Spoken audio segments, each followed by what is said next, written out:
कर्जमाफीसाठी मुंबईमध्ये आंदोलन करण्यावर शेतकरी नेते रविकांत तुपकर ठाम आहेत। गनिमी काव्यानं भूमिगत होत तुपकर मुंबईमध्ये दाखल झालेत।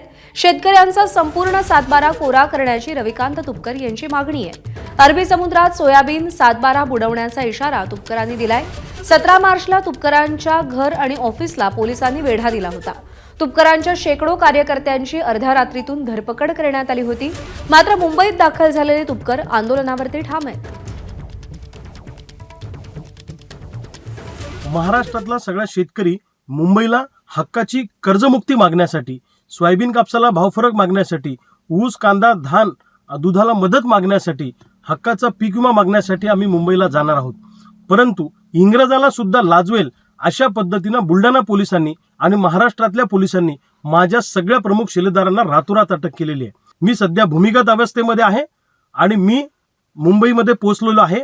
मी कोणत्याही परिस्थितीमध्ये माझ्या सहकाऱ्यांना घेऊन सत्याग्रह करणार म्हणजे कारभार करणार आणि अरबी समुद्राच्या जवळ जाऊन सातबारे बुडून सोयाबीन बुडून आम्ही आंदोलन करणार म्हणजे करणार। आम्ही आंदोलनावर ठाम आहोत। एबीपी माझा, उघडा डोळे बघा नीट।